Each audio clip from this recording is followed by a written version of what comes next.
Afinal, a gente pode falar em guerra no Oriente Médio? Quem comanda o Irã? Quais os próximos passos? Tudo isso eu te respondo no vídeo de hoje.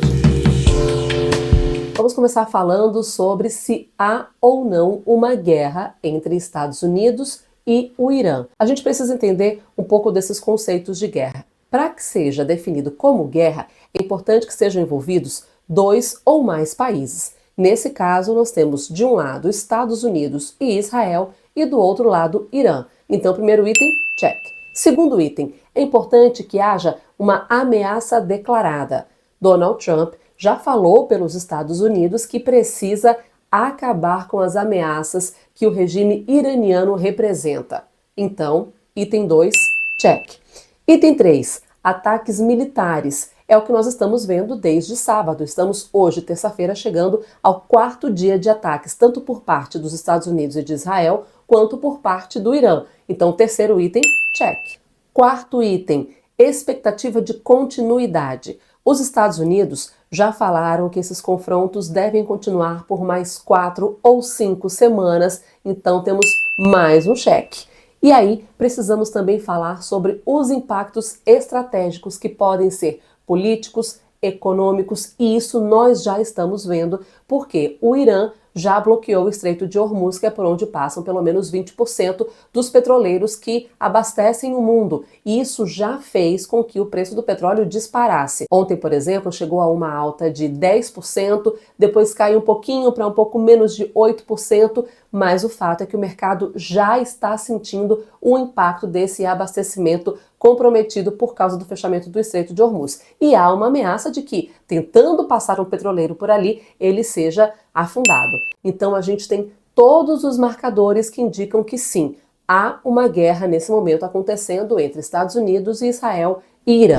Agora, o segundo ponto é sobre como está essa guerra, a evolução disso até agora. Tudo isso começou porque Estados Unidos fez uma proposta de negociação com o Irã para que fosse feita uma paralisação do programa nuclear iraniano. E aí outras questões também, como por exemplo o fim do financiamento ao Hezbollah. Mas a questão é que as negociações começaram, vinham até com resultados de certa forma positivos, de acordo com o que noticiava a imprensa mundial, mas acabou chegando ao primeiro ataque que aconteceu no sábado. Donald Trump já vinha dizendo, né, olha, coisas podem acontecer em até 10 dias, e foi exatamente o que aconteceu. Veio o bombardeio. Mas aí agora o Irã e também os Estados Unidos já disseram, nós não estamos mais dispostos a fazer nenhum tipo de negociação, que é o que a ONU está pedindo, que os dois países apelem para a diplomacia, mas os dois já disseram que não estão mais dispostos a isso. Por outro lado, Donald Trump também já fez um pronunciamento um tanto curioso. Ele falou que os Estados Unidos não têm o quantitativo que ele gostaria de armamento de longo alcance, porque, segundo ele, o antecessor Joe Biden teria dado de graça esses armamentos para a Ucrânia em guerra contra a Rússia. Mas ele falou que existe um estoque ilimitado de armamento de médio alcance e que com isso conseguiria sustentar uma guerra por bastante tempo. Como está a lista de mortos já nesses ataques? Nós temos aí nomes que são importantes para as definições políticas. O Ayatollah Ali Khamenei foi morto, ele que era o líder supremo, e isso abalou ali um pouco dessa questão política local, mas isso não quer dizer ainda o fim do regime. Também, durante o ataque que matou Ali Khamenei, morreu a filha, o genro, a nora e o neto. Também se fala sobre mortes de líderes militares iranianos, o que também acabou abalando um pouco dessa reação iraniana. Pelo lado dos Estados Unidos, foram confirmadas 6 mortes de militares americanos, e isso abala Donald Trump internamente na América, porque essa foi uma das propostas dele de eleição, e a gente precisa lembrar que estamos próximos aí a uma nova eleição nos Estados Unidos, e Donald Trump já vinha um tanto preocupado com essa imagem, afinal de contas ele tem interesses nessa próxima eleição, e ele havia dito que não colocaria vidas de militares americanos em risco com uma guerra. 6 vidas já foram perdidas e agora já se fala inclusive numa possibilidade de envio de tropas americanas, mas nada ainda concreto. E tem um outro número de mortes bastante significativo, 150 meninas que estudavam numa escola só para meninas no Irã, elas morreram depois de um ataque. E esse ataque, a ONU já pediu que seja investigado para saber exatamente de quem foi a culpa, quem foi que originou esse ataque que vitimou essas 150 meninas. Mas aí a gente aproveita para falar sobre essa repercussão. A ONU só está se manifestando diretamente sobre esse ataque, porque fala pela defesa dos direitos humanos e pede que tanto os Estados Unidos quanto o Irã apostem na diplomacia. Mas não foi muito além disso. Falando de OTAN, da qual os Estados Unidos faz parte, aparece ali com um certo estremecimento interno. A gente precisa lembrar que são 32 países membros, entre eles os Estados Unidos, que já vinha numa relação um pouco estremecida com a OTAN por causa da situação da Groenlândia. Tem vídeo aqui também no canal para você entender melhor como é que está essa situação da Groenlândia, que abalou a OTAN porque envolve 2 países membros, Dinamarca e Estados Unidos. E aí tem uma outra questão que mostrou esse estremecimento interno na OTAN. A OTAN disse que não deve se envolver agora nesse conflito, mas o secretário-geral fez uma manifestação elogiando a ação dos Estados Unidos contra o Irã, porque isso colocaria um fim na possibilidade do Irã desenvolver uma arma nuclear. E a gente precisa lembrar que a União Europeia também se manifestou falando como preocupante esse cenário. Vamos acompanhar.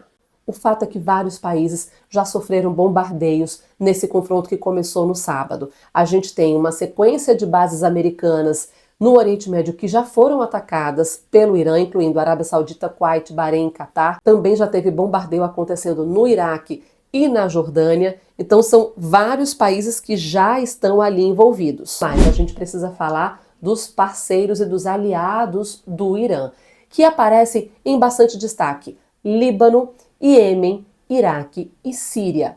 Todos eles aparecem ali de certa forma ligados por causa da Guarda Revolucionária Iraniana. E aí a gente precisa falar também do Hezbollah, que é pró-Irã e que já aparece ali atacando novamente Israel, e o resultado disso é que Israel já ordenou um avanço contra o Líbano. O secretário de Estado americano, Marco Rubio, teve uma fala recente que chamou muita atenção, abre aspas: os golpes mais duros ainda estão por vir, fecha aspas. E isso traz uma preocupação ainda maior no aspecto econômico. O Brasil vai sair ileso disso? Nós temos que acompanhar. O Brasil já vinha com uma relação mais estreita com o Irã, uma relação comercial, e que já se manifestou contra o ataque que aconteceu a Teherã e ao Irã como um todo, mas também se manifestou contra essa retaliação do Irã, que acabou atingindo bases americanas em outros países. Parece ali uma posição também um pouco em cima do muro. É tudo muito delicado e com muitos pontos de vista diferentes que precisam ser analisados. Mas eu tinha falado que também comentaria sobre quem fica no controle do Irã. Com a queda do líder supremo Ali Khamenei, foi convocado um conselho de liderança para esse controle temporário do país. E ele é formado por 3 frentes: o presidente do Irã, o chefe do judiciário e também um membro sênior do Conselho dos Guardiões. Então eles 3 ficam juntos no comando temporário do Irã até que a Assembleia dos Peritos, que é composta por 88 pessoas, chegue à nomeação de um novo líder supremo. Os nomes que estão na vez: um filho de Ali Khamenei, um neto do líder supremo antecessor ao Ali Khamenei, que também aparece ali na lista, e o próprio chefe do Conselho de Segurança Nacional do Irã, que inclusive tem feito manifestações na imprensa. Ele também aparece ali como um dos 3 nomes mais cotados para assumir, portanto, como o líder supremo do Irã. Mas existe um outro nome que começa a chamar a atenção. Você deve se lembrar do filho do último Shah lá do Irã. Em 79, quando houve o fim da monarquia dos reis, entrou então esse sistema político que hoje está em vigor lá no Irã. E aí, o filho do Shah foi exilado lá para os Estados Unidos e lá permaneceu com o apoio americano. E agora ele já se manifestou dizendo que se ele for chamado, e é o que ele quer, ele pode vir para o Irã para cuidar dessa transição. A questão é que ele não é bem quisto internamente. A queda de Ayatollah Khamenei não quer dizer que o sistema político ruiu, então continua uma grande instabilidade sobre isso também. Estamos no 4º dia do conflito, 4º dia da guerra, e não há previsões ainda de encerramento. A gente vai seguir acompanhando e atualizando você. Fez sentido essa análise? Compartilhe esse vídeo.